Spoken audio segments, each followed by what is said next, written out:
I'm Aneesh, founder and CEO at Capillary.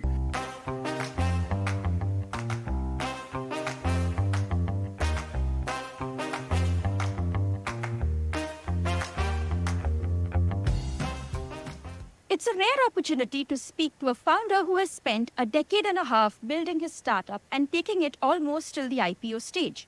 Aneesh Reddy is one such rare founder that your host Akshay Dutt had the pleasure of interviewing. Anish worked for a couple of years after graduating from IIT Kharagpur and then quit his job to start up. And despite being naive and clueless about how to build a business, they managed to bootstrap Capillary and even managed to raise funds for it a couple of years after starting up. And while you may think that this is a happily ever after stage, the roller coaster journey is only starting. From making mistakes due to too much fundraise to the near death experience of the pandemic, Anish has many more stories to share, and that is what makes this episode truly special. Stay tuned and subscribe to the Founder Thesis podcast on any audio streaming app to hear the war stories of some of India's most resilient founders. A quick note for our listeners, this is a two-part episode and you are currently listening to the first part. You can access the second part on the same stream.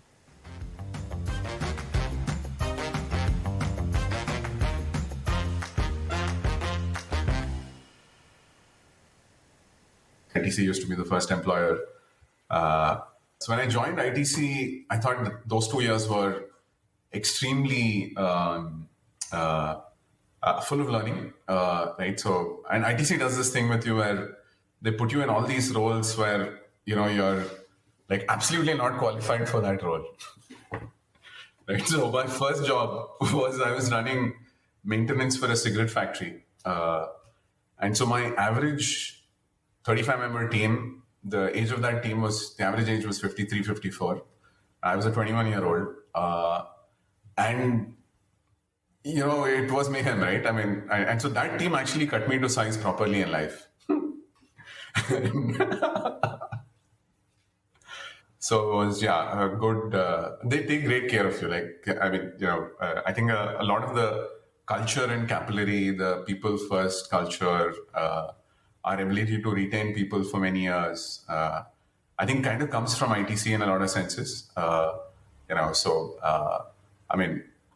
the way they take care of employees and the team is just incredible, right? So, did you meet your co-founders also there?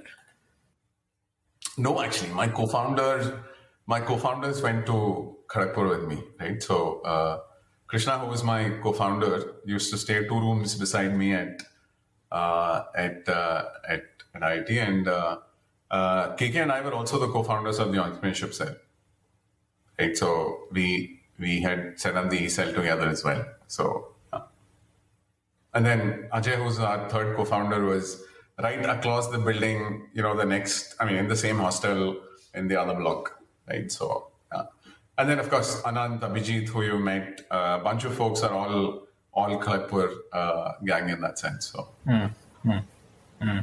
But how did you end up getting together, deciding to quit your jobs to start up? And this was not a time when starting up was cool. It was probably called as doing a business instead of doing a startup at that time. Yeah, a couple of funny stories there. So, so it was actually Krishna, who's my co-founder, and my wingy from IT. So he was at Microsoft Research. I was with that was in Bangalore. I was with ITC in Bangalore, right? So this and life was very hard, right? So it was like I sometimes joke around that 1 year at ITC was harder for me than this running Capillary, which is because what happened was, so I was the maintenance in charge for this process plant. So there are like 50 machines in a row. If one of them stops, the whole plant stops. Right, so you really have to run that place well, right? And we would get a maintenance downtime on Sundays, and so my Sundays were working. I would generally get into the factory at 8 in the morning, leave at 9 in the evening. So it was just like and having set up the E-cell and having done a bunch of stuff in Kharagpur, I was not able to answer this question of purpose. Like, what am I doing here? So I remember it was Krishna's birthday, Jan 19th of 2008. we both got super drunk, and I was cribbing about boss, पता नहीं मैं क्या कर रहा हूँ life में, and and KK on the other hand was also in that mood. And luckily for us, I think we were probably the first generation where we didn't have to send any money home, right? So all the money we were making was either going into a mutual fund or or getting drunk up, right? So it just seemed like the कि हाँ चलो कुछ करते हैं, right? So that's kind of and we didn't have like this big business idea. It was not like both of us had spent a lot of time and we knew what we wanted to do. So we went the investor way of saying, let's pick two sunrise sectors and do something in between them. And as those sectors grow, we'll grow with it, right? So we read a bunch of these McKinsey reports which said telecom and retail are booming in India. And retail was just starting to happen, right? This was when the mono brand license was being given out, blah, blah, blah. So pick those two sectors. Mono brand license, sorry.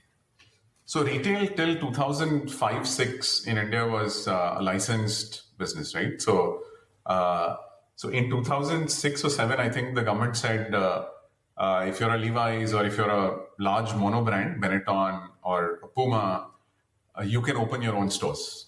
Okay, so a Walmart can't open because it's multi-brand, but a Levi's can open because it has its own brand basically. So brands can open stores basically. Yeah, and that's kind of how actually retail started off, right? And then Walmart came and did a tie-up with Bharti, and someone else came and did a tie-up with someone else. We'll run the back end, you run the front end. So we are the supply chain guys, you're the retail guys, all that stuff, right? So that was one sector that we picked. The other sector we picked was the mobile story. With that, went back to the same ESL we started. When we started the ESL, there were two things we did differently. One was, we got a corpus of about 5 crores from DST, which the Dean Srick, Dean of the Sponsor Research Cell, had really got that 5 crores for this ESL. What is DST? Department of Science and Technology. Science and Technology. Okay. Right? So he had gone to DST and got a 5 crore grant where the first 100 startups from Kharagpur would get between 5 to 15 lakhs to start up. Wow. Okay. Right. And this was like you were spearheading this, getting this grant and all that, like the process around that. I mean, like he did most of the heavy lifting. To be honest, the way the ESL got formed was most student stuff happens under the Gymkhana in all educational institutes, right? All IITs. We knew the Gymkhana has no money and has no clue about all this. So we went to the Sponsor Research Cell. So the ESL actually in Kharagpur is run under the Sponsor Research Cell. Very unique structure. Like you won't find that anywhere else. And when we went to him and said, look, we want to set up this ESL, we wanted to do this stuff and, we couldn't do this hobby kids thing. He then said, okay, that sounds like a good idea.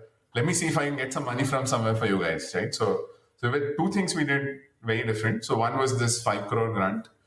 The second was we said if anyone starts out within 2 years of leaving Kharagpur and their startup fails, right, you can come back and sit for placements again, right? So, and that second thing worked out beautifully because that was how I convinced my dad कि मुझे 2 साल अपनी जिंदगी जीने दो. Oh wow! Okay.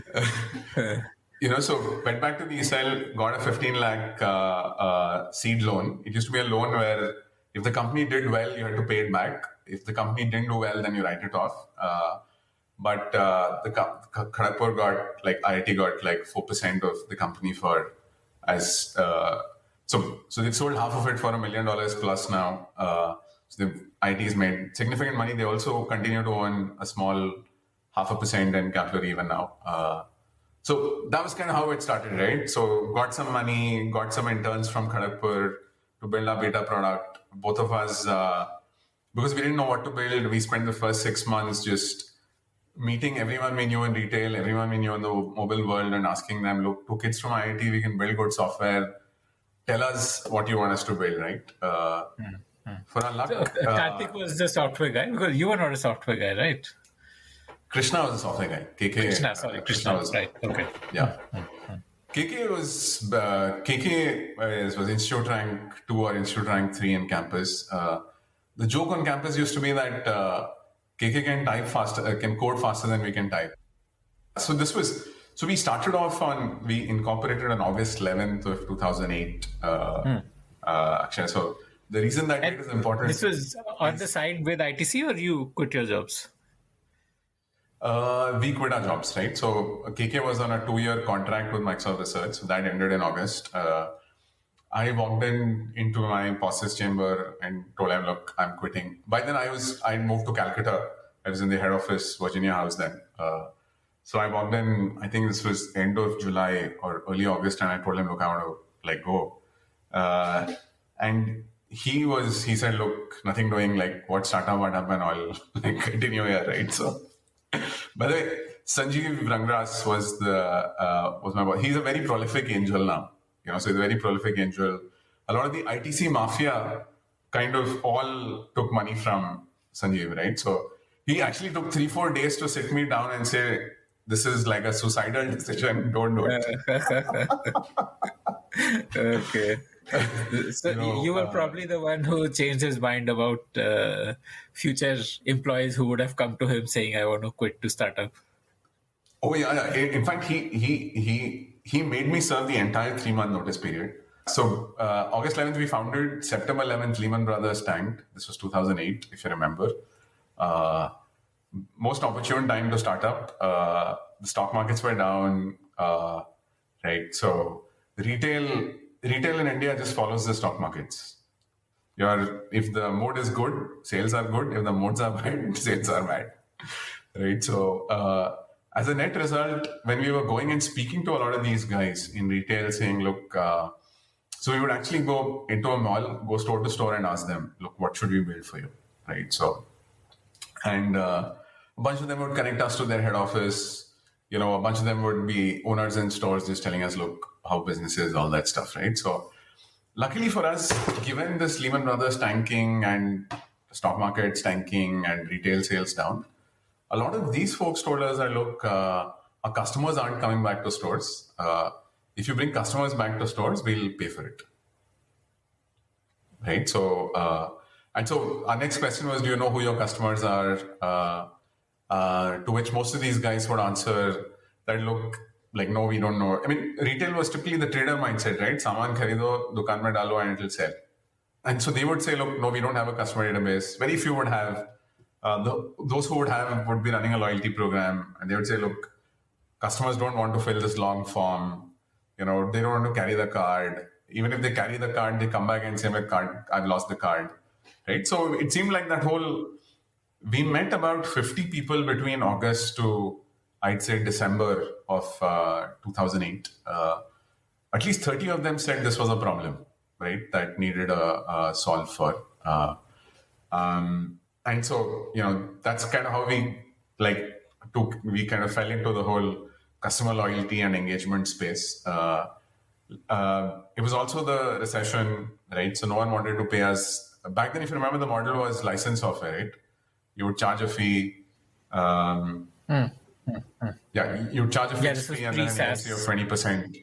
Yeah. So a bunch of these guys told us, look, we can't buy servers to install your software. Neither can we pay you anything upfront. There are these marketing agencies who work for us who charge us a monthly fee.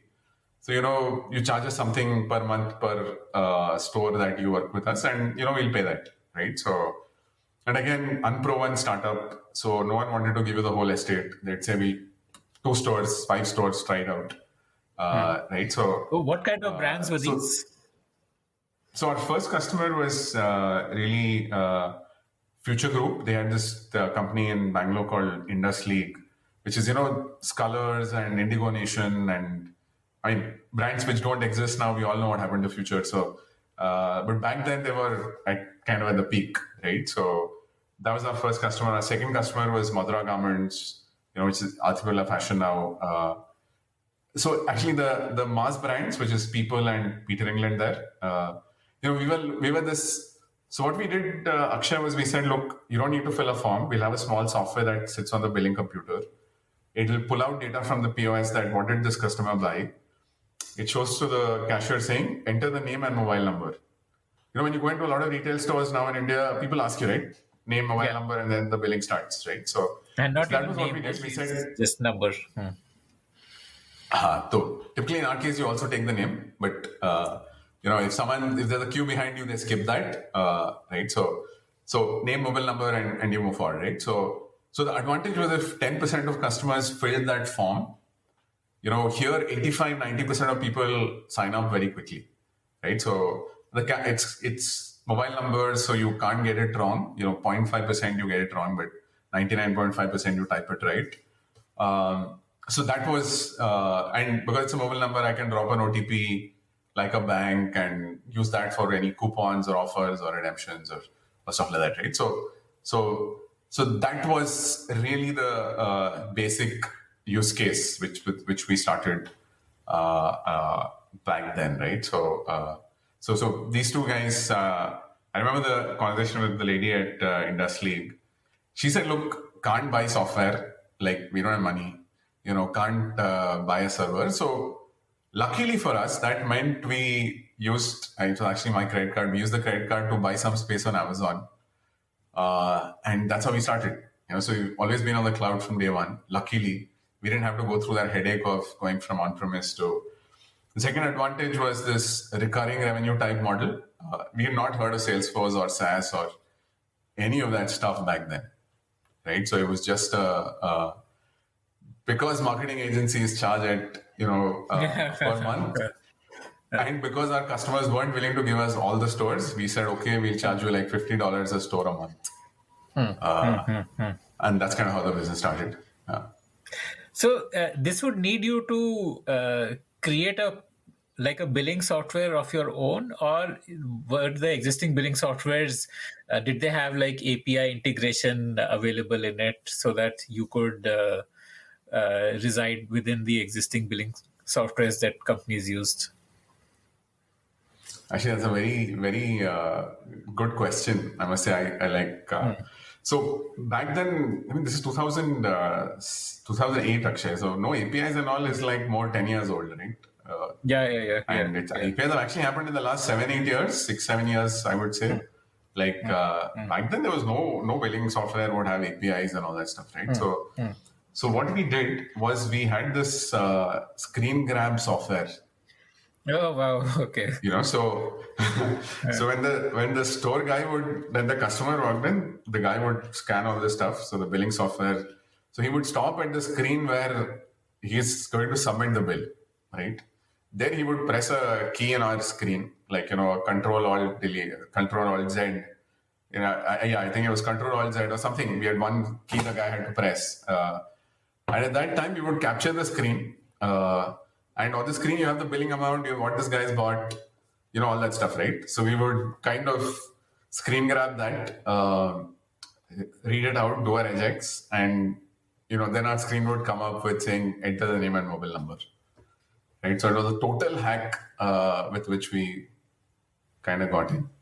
So essentially, this would be on the screen where you already had all the items that the customer has bought, the discount, the bill value, that, right? So at that point, our screen would come up. It would screen grab. It would kind of read one of these Java libraries, which was printing to the device, right, through the monitor, and pull out saying, 1,500 rupees, 20% discount. These 3 items is what the customer has bought, right? So you kind of get the bill level value, and our screen would come up. Then the staff had to just enter the name and mobile number.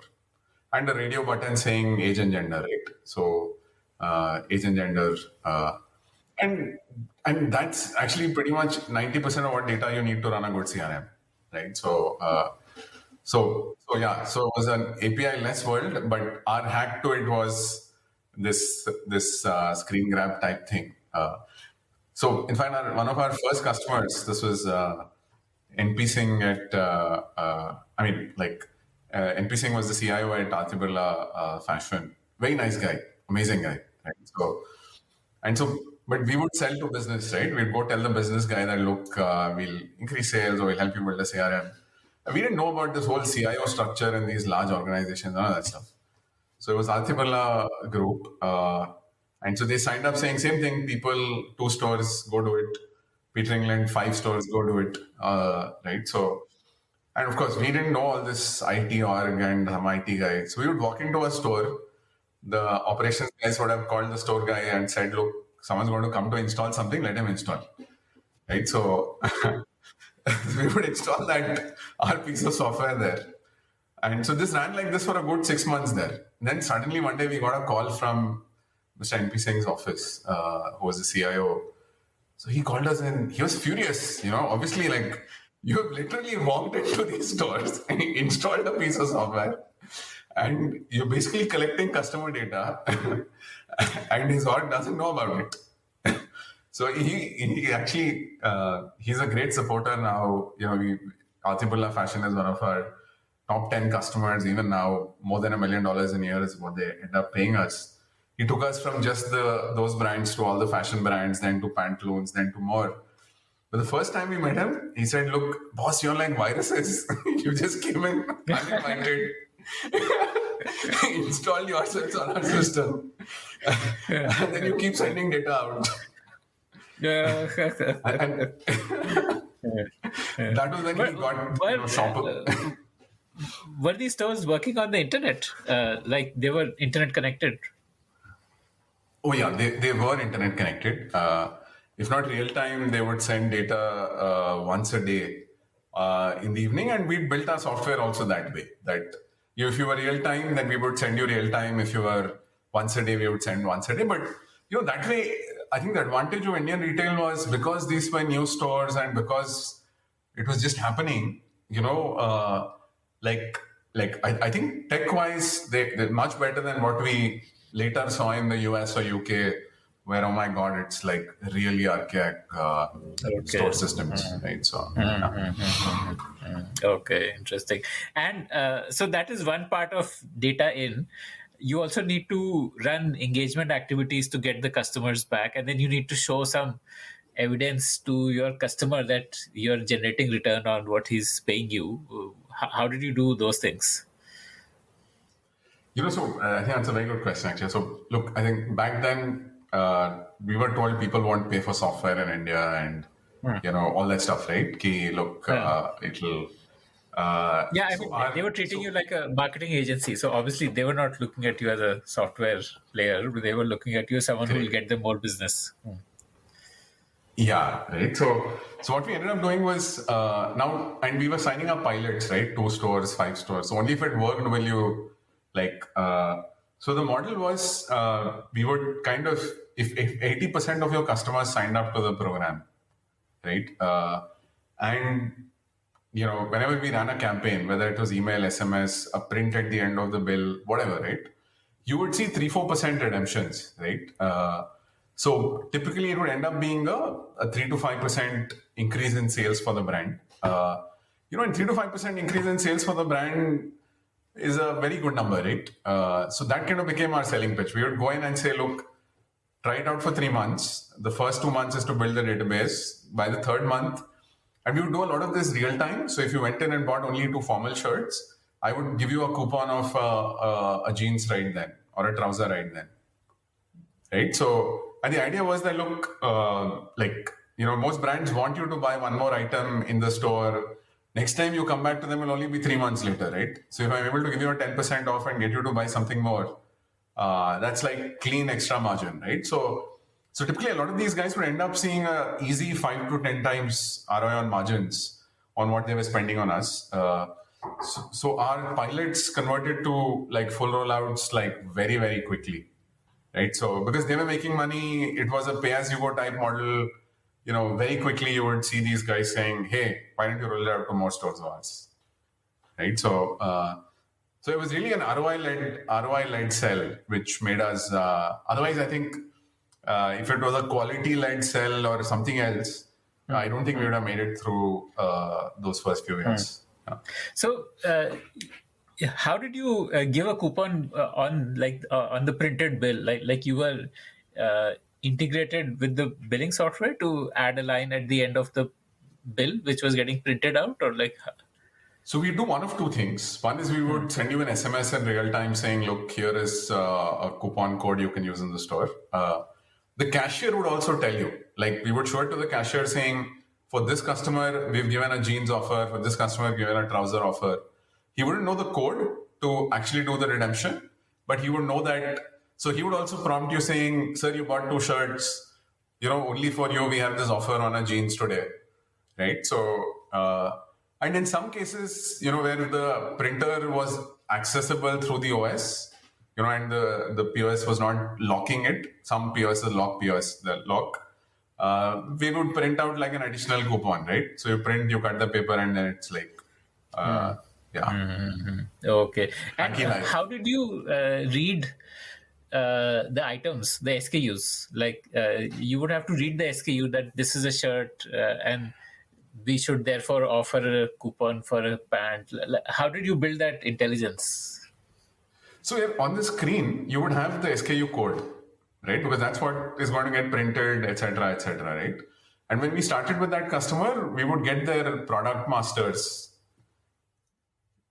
So you kind of hence knew the product master, you knew the SKU code. So the rest is like simple logic, right? Okay. So, and this was like a reasonably quick path to cash. Like it was not like you had to invest a lot in building a product before you could start seeing cash flows come in. Like it was not something which you needed to do like a lot of fundraise for to at least in the initial days. Sorry. Yeah, I told you, right? My co-founder was someone who could type faster than you could, code faster than we could type. And KK had this thing that he was like, I would abuse his skills totally. So he was pretty sure that we would write a piece of code only after a couple of customers signed up. So our first product was really a PPT, which we would go on and tell people this is what we want to do. And as I told you, we raised that 15 lakh seed loan from IIT, right? And both of us, in general, had a very good name on campus. We were generally regarded as these good kids, honest people, won't take you for a ride type folks, right? So our first product was built by 5 interns in Kharagpur, right? And this was final years or third years. We would pay them 5,000 rupees of stipend a month. This was 2008. You could live a king's life in 5,000 rupees on, like my whole semester's pocket money was 4,000 rupees. And we were paying these guys 5,000 rupees, right? So I think that all those 5 guys either run a startup themselves now, very well funded, or are very senior guys in a Google or a Microsoft, right? So, so we started writing our first line of code only after Future signed. I still have that agreement that they signed, right? Wow. We pay you 2,000 rupees per store. When did you guys start taking salary? That's a good question. So one thing we did, Akshay, was between Krishna and me, we told ourselves that, look, we didn't want to take a lifestyle cut, and all that. So we said, look, for 2 years, we won't be able to make any money. So at least let's save that much up before we start up. Right. So back then, ITC, we used to pay some 6.5, 7 lakhs a year. So in those 2 years, I had saved up some 6.5 lakhs, 50% of what I had saved up. Krishna also, I think it was 8 lakhs was what Microsoft Research paid. These were different days, right? They're the best salaries on campus, but that was what you got. So I think for a good 18 months, I don't think either of us paid salaries to ourselves. So 18, 24 months. Yeah. So like by the time you were able to pay yourself salaries, what kind of monthly revenue were you doing? Like 18, 24 months down the line? Yeah, so we started in August. So the first year of revenues was some 1 lakh, forget it, tribes revenues, right? So barely anything. The second year, which was 2009, we did 44 lakhs in revenues for the full year. Right. So, actually, I think when we started paying ourselves salaries, we were probably doing about 10 lakhs a month. And I remember we were paying ourselves some 25,000 rupees a month in salaries back then. Yeah.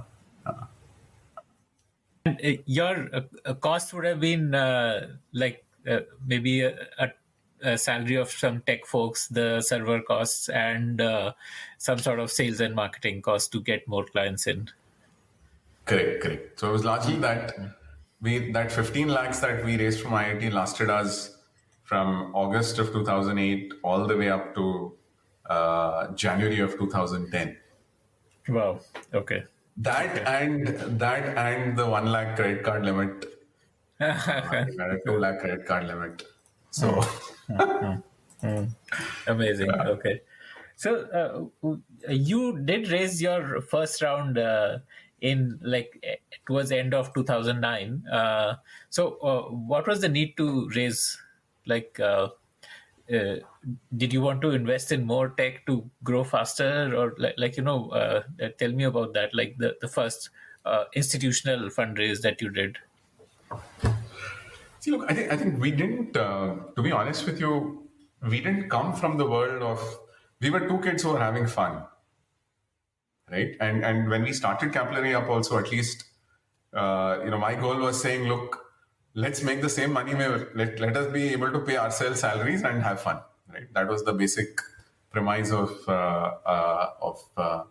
So actually, angel investments happened to us. We weren't looking for it.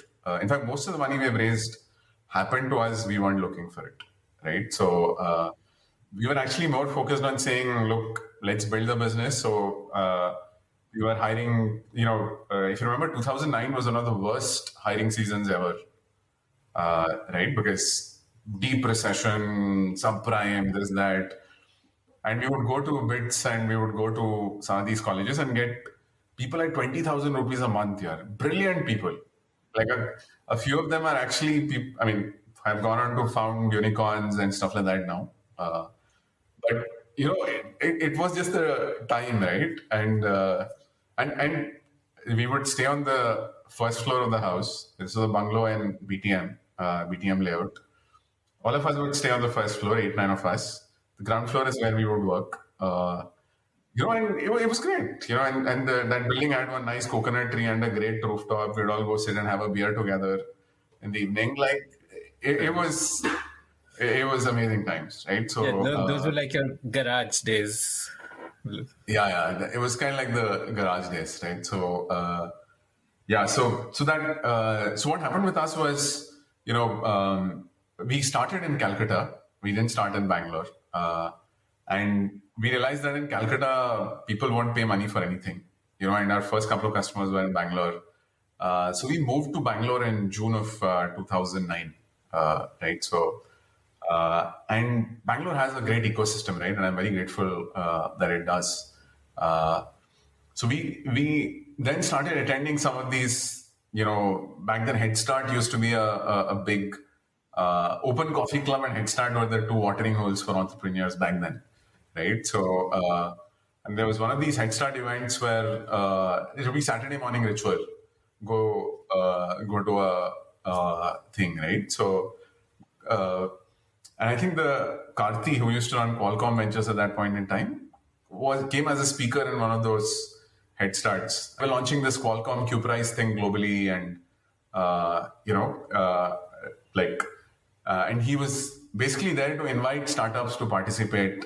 And the next day, that Sunday, was the deadline to send your PPT in, right? So, and it was a 50 lakh cash prize. 50 lakhs is a lot of money back then, not now. Where they would get some, convertible for that 50 lakhs and stuff. So he spoke about that serendipity. We were there that day. So we made some very quick and dirty deck, and sent it to whatever applied, right? So I think this was August of 2009.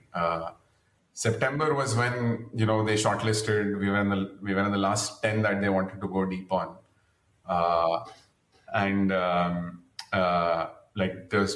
there was a presentation, and then we were luckily the only guys who were making money in that thing, because our model was this 2,000 rupees, 5,000 or something, no. So we were at 1 lakh. I remember we were at 1 lakh in monthly revenues at that point in time. We had Future Group and Altibala Group as customers. and Indian You're telecoms. the two biggest brands in India, basically. At that point in time. So, Yeah. and you could see the pricing model was this per store, it was growing. And we ended up winning Q Prize, right? So, we ended up winning Q Prize. So, that was like 50 lakhs. And Qualcomm then did this good thing of doing a lot of PR, right?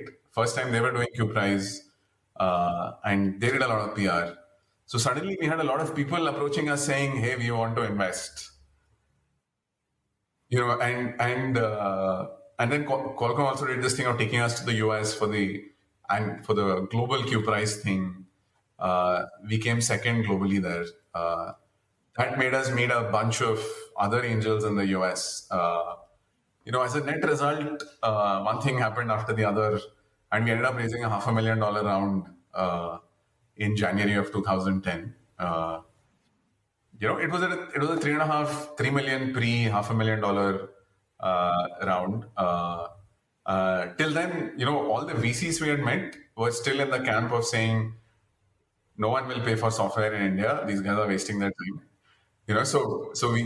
Although we met a few VCs by then, but none of them had really put in any money as yet. So, Okay. So, how did that $500,000 change your trajectory?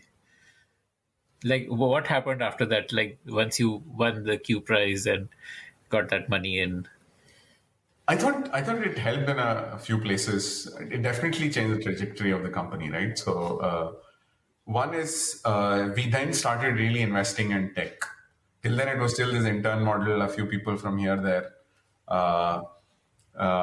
The second was it finally gave us some money to also go travel, meet more customers, right? So till then, I remember like 2009.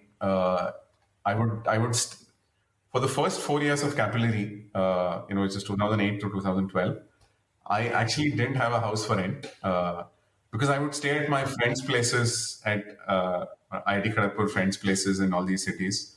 We never booked a hotel room, right? So it was just extremely frugal. Like I remember even in Delhi, if I had to go from Gurgaon to Delhi, I would take one of those shared autos, so it was like real frugal, right? Real frugal. I mean, it was a lot of fun. But all I would do is take one bottle of alcohol when I had to go into someone's house and stay there. Wow. Right? So the way it changed for us is hiring improved greatly. We were a well-funded startup now. Yeah. We definitely. We then realized that there were more people like Anish and KK who were wanting to do more than their corporate jobs. So that was kind of our hunting ground. So we would go smell out people like us from a Yahoo, from an Oracle, from a PNG, who were willing to move and work with us. Right. So other than both of us and Anand, who is my co-founder now, no one else came on a salary cut in Capillary. If you remember, these were days when starting up was like my dad. This is a story I think is very funny. For the first 3 years, we would go to a marriage or we'd go to a party. My dad would tell them he still had ITC only.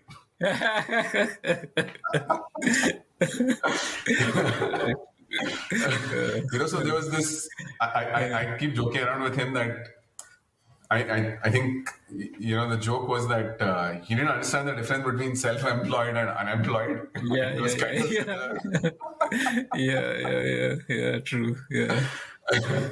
So we were able to pay salaries now, so we could match like a Yahoo salary, which was, by the way, not very much then, right? It was 7 lakhs. A PNG salary, which was, of course, Anand came at a discount. Like we could pay him only 5. He was at 10 lakhs. So. But why were you hiring from PNG for doing sales? Yeah, sales, operations, right? So things like that, right? So yeah. So in fact, I remember Karthi had to speak to someone's father-in-law. Karthi was our investor from Qualcomm. He was on the board back then. I requested him, can you speak to these guys? I really Yeah. need to hire this guy, and his father-in-law wants to speak to. Yeah. Yeah. He was like, yeah, okay, we are Qualcomm, we'll fund, we are going to back these guys. That guy joined. So it was, I remember another batchmate of mine from IIT, one of the other co-founders at the cell. 3 days before joining, he called up saying, hey, my mom is like not wanting me to join. And his reason was my value in the Tamil marriage market will fall. Yeah. He actually didn't end up joining. He didn't end up joining, right? So it was quite a grind to get people to, good people to join, right? And this 3.5 million definitely helped there, right? So, And what about the product? It stayed the same, or how did the product evolve? yeah, so the product evolved a fair bit. I think we initially only had a UI, I mean, a browser-based thing. We then went into like actually adding a in-store client, something that sits in the store and then communicates to the cloud. We also added, the campaign tool on top so that the campaign running could be automated. We added a small bunch of reports. So yeah, the product evolved a fair bit, I would say. But I must say a lot of the money, unfortunately in India, because people take like 3 months to pay, a lot of the money really just went into working capital. The second year from 44 lakhs, we grew to 3.5 crores in revenues. And I think we basically consumed a lot of money as just working capital in that process. Okay. And how did you grow to 3.5 crores? Like it is like all like a 8x jump. This was through more clients and like or existing clients, more outlets. Both, Akshay. So we had a model which scaled with as you added more stores, right? So I used to be the traveling sales guy. I would spend 2 days in Bombay, 2 days in Delhi, 2 days in Bangalore, that kind of stuff. And given we had an ROI model, right? So our sales pitch was a very simple one. That look, your downside is protected. You're running a pilot at 50,000 rupees, right? So your downside is protected. And if this works, you have an upside of like 4-5% additional revenue for yourselves. Right? So that would be like our cookie cutter pitch, right? We would go into a meeting and tell the guy, look, here is how this works. This is the math. This is, by the way, worked for all these guys. Do you want to pilot? So we would not even try selling a full thing. We would just say, look, a pilot, and then it would work for itself, right? So that was the original scaling model. And but you were still largely India focused. Yeah. Till 2011, we were only India focused. Our first international revenues came in only in like October, November of 2011. So what made you want to go global? This 2011 is when you did 3.5 CR. Yeah. So 2000 FY10, which was let's say 2009, 2010 was 44 lakhs. 2010-11 was that 3.5 crores, right? So 10-11 was 3.5 crores. Yeah, 10-11 was 3.5 crores. So at that point in time, we were already working with the Puma, Pizza Hut, and some of these large multinationals, right? So and actually the Puma and the Pizza Hut guys said, look, can you solve the same problem for us in Singapore? Right. So, and we had another customer we were pitching to in the Middle East who also had a business in Singapore. It was all through connections, a lot of serendipity there. And the same solution would work, right? We were essentially doing a consumer CRM, using loyalty as a base to collect data.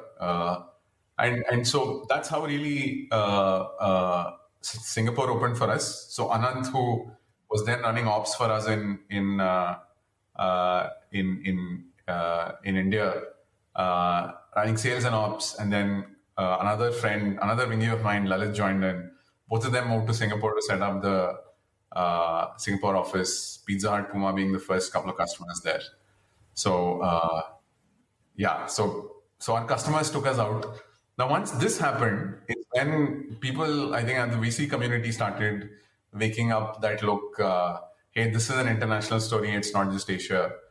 Uh, I think the next year we went from some 3.5 to, I think, roughly about 10 crores, if I'm not wrong, 10, 11 crores in revenues. That was when Sequoia and Norwest and all of them came in and uh, did our Series A, right? So About $15 million Series A. 16.5 million. Back then Series A's used to be like 1 million, half million, 5 million, not even five actually. It was 1, 2 million, right? So and we got 16 and a half. Out of that, 4.5 million was secondaries for the team, the founders, the early angels, and 12 million came into the company. Yeah, I was, I remember at that point in time when we got the term sheet, we were at 1.3 crores of revenues a month. We were burning exactly 5 lakhs a month. We were burning 5 lakhs a month. And I mean, but there was of course the working capital side. When I'm saying burn, was more EBITDA burn. But and we got a term sheet to raise 60 crores, which is technically 100 years of burn. And each of us made like more money than we thought we'd ever make in life because of the secondaries. So it was just amazing. So Yeah. Your father must have stopped saying you're still with ITC. I still remember even in 2011, 12, my dad sat me down and said, "It's time to go to an MBA at Harvard or, or a big place." Right.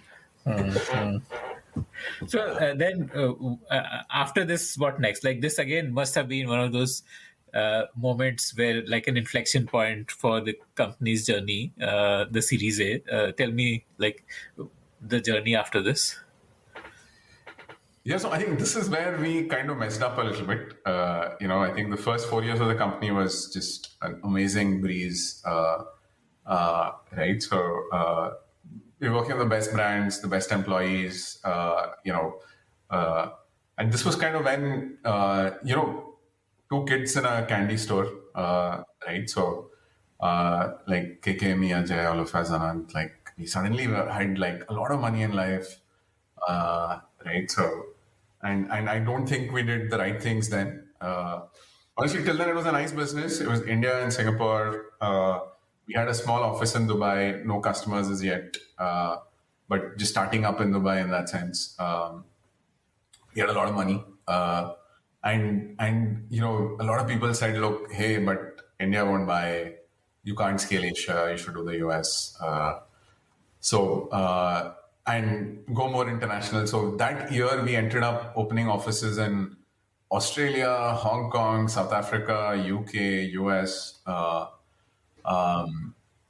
We kind of blew up 100 years of runway in 18 months. Oh wow! Okay. Okay. And scaled absolutely the wrong way. We were about, I think we must have been 60, 70, 80 people at that point in time with this 10 crores of revenue. We grew to 400 people in 18 months.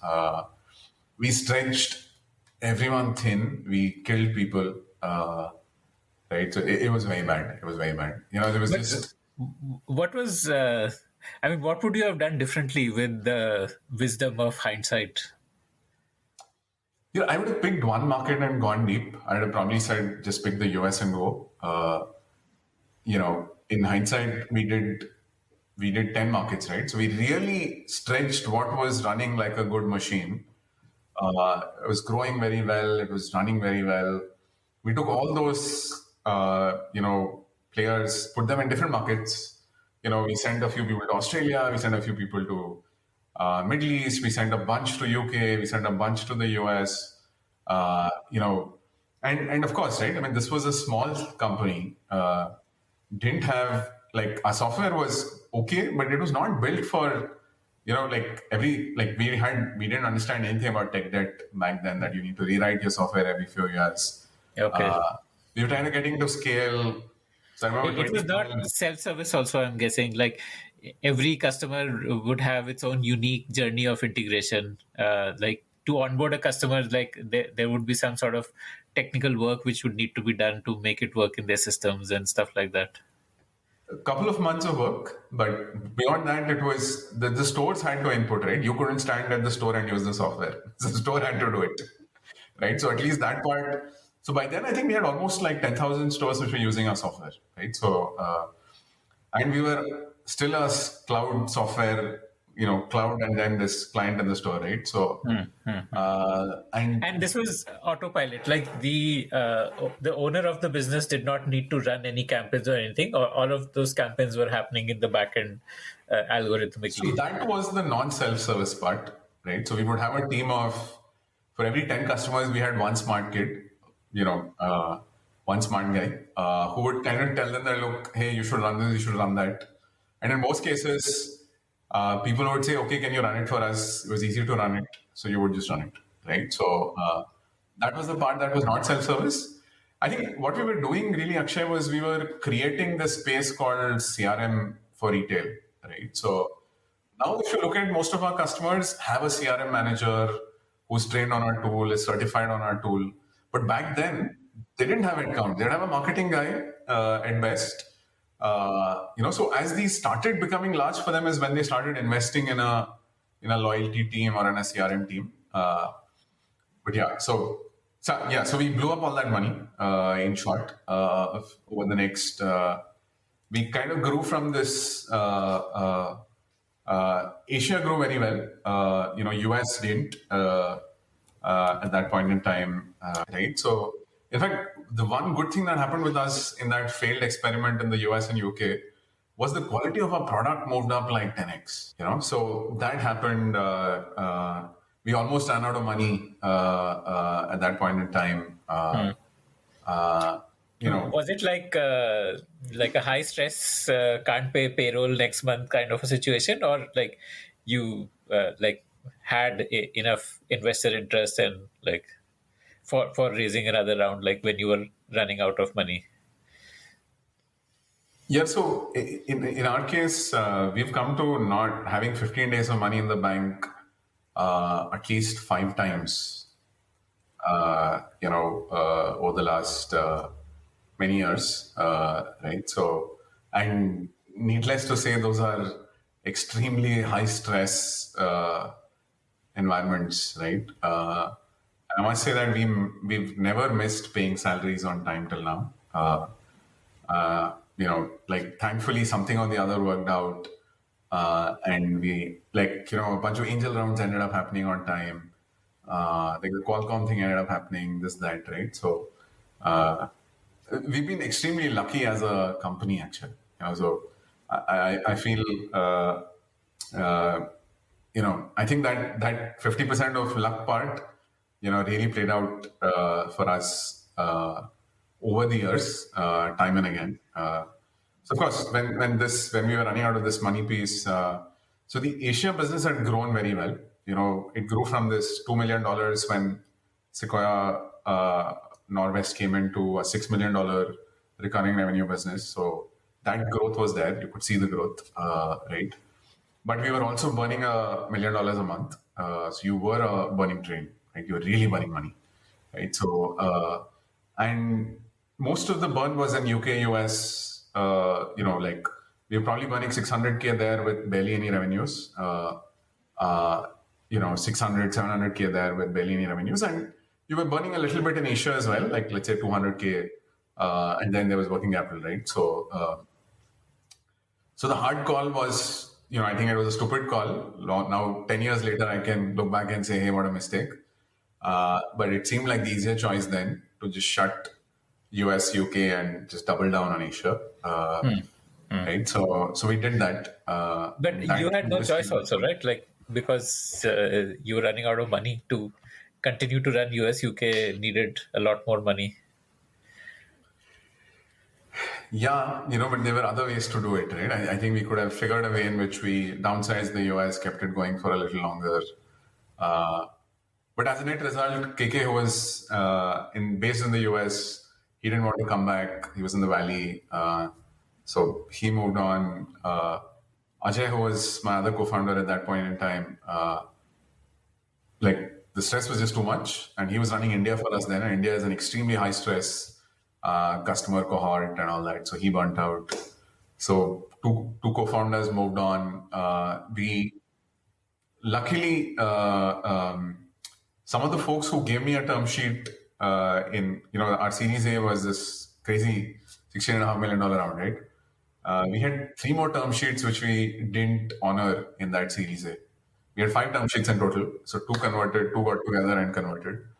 Went back to one of them,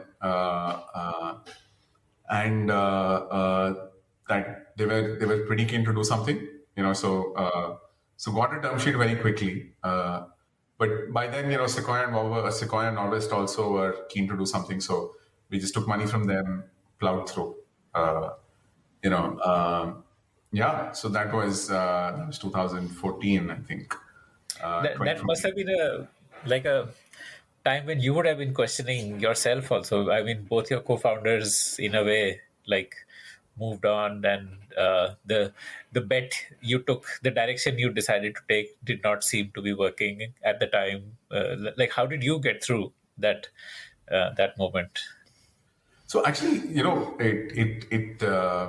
I did what was logical, right? Which was invest money in the Asia business, cut all these other markets out, right? So that actually got us to a great place in the next 12, 13 months. So, the business was growing at 50, 60% with a 10% EBITDA loss, right? So it really got into shape in some senses. But of course, you have, when you're in the dumps, you fight, right? You don't like at that point in time. I just had Anant, who's been with me for all the years now.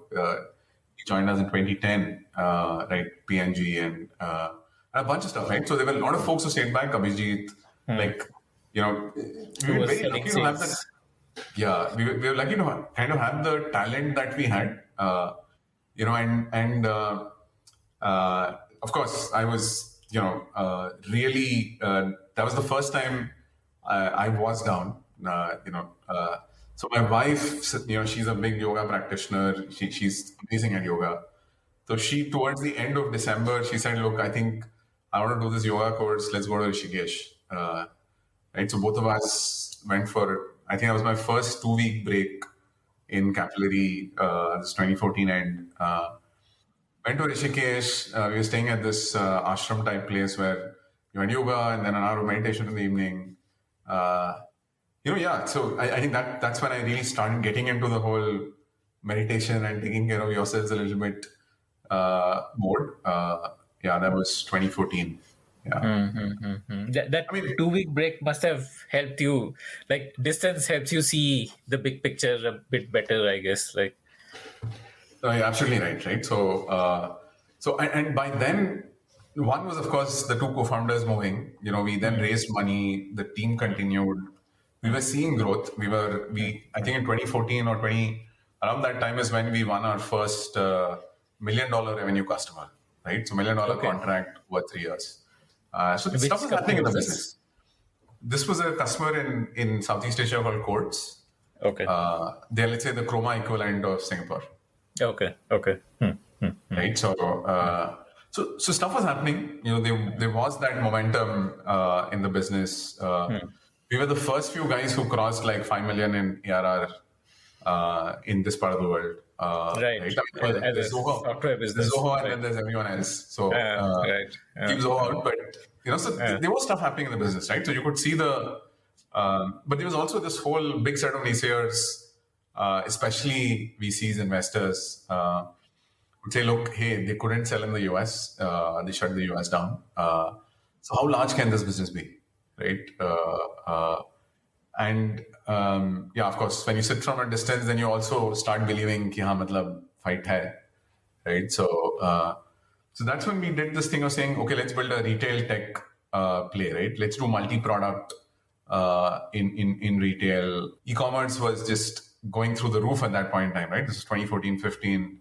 And a lot of these customers would come to us and say, what should we do on e-commerce, right? So did you also restart US after the Warburg round?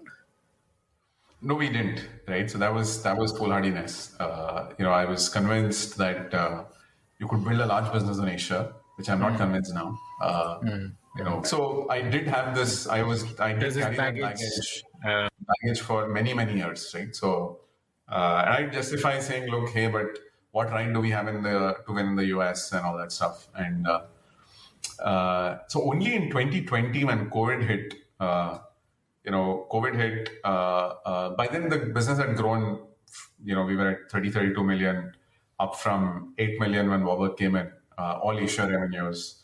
Uh, and at a break even again, we kind of broke even in that Jan, Feb, March quarter of 2020. How did you fix that? Like you were at 100% EBITDA loss. How did you fix it? Like it was just through revenue growth that it got fixed, or No. We were 1,000 people at that point in time. So this was Waba came in 2016ish, right? So 2018 end was when we were at this growing at 20 to 23% and at a 100% EBITDA loss. Actually, I think 70% EBITDA loss, right? So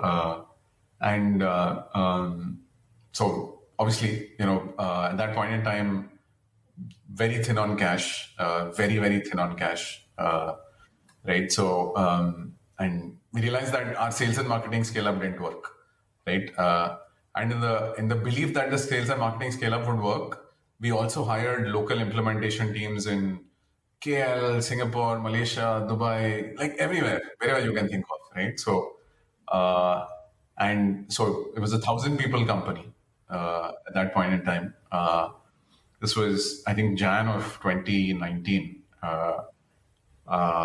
And like all our investors looked at us and said, boss, like, kya hai? Right? So, and it was retail heavy. 87% of revenues were retail. We had some small customers in other verticals. what other verticals did you start? Like We had a few customers in consumer goods, one or two. We had just started to figure large groups, like a oil and CRM gas. for like a consumer good, like a Unilever would need a CRM. Why, I mean, why would they need a CRM? Like So we work in GSK, right? We in fact work with GSK even now, where it was a loyalty program for the small retailer. okay, okay, like Right? the So Kirana relationships. correct, like Okay. the Kirana relationships type. So Right? you were So engaging the Kirana store owners in the same way, like giving them coupons and offers and so on. And points and yeah. okay. So I mean, slightly different use case, but something similar, right? So that was there. We had signed up with hotels, Royal Orchid, a couple of them. So just started to get out of this whole retail thing. This was early 2019. We had so the company was very fat. We were 1,000 people at that point in time, 100 people in sales and marketing, 400 people, 450 people in customer success and implementations. And rather than running all those functions from Bangalore, we were running them from each country, right? So which kind of just made it really fat. So 2019 is when we really re-engineered the business, the calendar year of 19. We went down from, we said, let's look at what's working in the business, right? So large enterprise was working, mid-market SMB was not working. We were spending way too much time on them, way too much money, sales efficiencies weren't there. Payment cycles were very large with those guys, right? So took that call to say, look, let's cut mid market and SMB out. Let's just focus on large enterprise. So Double mid down on market that. would be like somebody who would have like stores in one city, like a single city retail chain or something like that. Or let's say less than 50 stores across the country. Right? So 100 crore business, 50 crore business types. Right? So took that hard call, so did a bunch of this, invested a lot in large enterprise, right? So won a bunch of these very large, great logos. And on the other hand, cut this side, right? Cut mid-market SME. And, so By the end of the year, we were at a break even. So Jan Feb March of 20 was a break even. Business didn't grow much. It grew at 10% because we were really cutting mid-market SMB out and replacing that revenue with large enterprise. As there was this, so from the outside, it looked like we grew 10% that year. But you cut your costs also. We moved from a minus 70 in Jan Feb March of 19 to a plus 3 in Jan Feb March of 20. So and the business was generating its own cash. It's a nice place to be. And that's when COVID hit. So March of 20 is when COVID hit. And so the first time really we didn't have a lot of cash in the bank, because we were at break even, was running fine. And by then the business was profitable. So we had this debt term sheet for $10 million, it turned profitable, right? So I didn't need equity. So we had a term sheet. You didn't want to dilute further by raising equity. So you were raising we had a we had a term sheet from a fund in the UK, $10 million, 5% interest. Very nice terms, right? Extremely nice terms. First 2 years moratorium, you pay a bullet. I mean, after that, you pay over 3 years. Very nice funding, right? So, March 20, COVID struck. Our cash flows fell by 80%, right? So it was disastrous. Because customers canceled the subscription? Because this was recurring revenue with contracts, right? But this is Asia, right? And let's be honest, right? This is retail. Their stores were shut. They were also struggling. To be honest, they were also struggling. Absolutely. Right? So, Future Group went under. So. So not only Future, a few of our, like Robinsons, which was our largest customer in South Asia, went under. Future was a customer for us, went under. Right? So, and a lot of the others, people who always paid us on time, right? I would be sure. Even they were struggling, right? I mean, their stores are shut. You have this massive infrastructure. You have to pay salaries. Vendors always come after salaries. So it was disastrous, right? So, and that debt money, had it hit your bank account? Had that deal been finalized? Or? No, it didn't. Right? So we had a term sheet. Diligence was done. Ernst & Young was doing a diligence was done. The money had to be wired in the last week of March. Oh, shucks. Okay. The world announced a lockdown like March 20th. It was, we had 15 days of money left. And that brings us to the end of this conversation. I want to ask you for a favor now. Did you like listening to this show? I'd love to hear your feedback about it. Do you have your own startup ideas? I'd love to hear them. Do you have questions for any of the guests that you heard about in this show? I'd love to get your questions and pass them on to the guests. Write to me at ad@thepodium.in. That's ad@thepodium.in.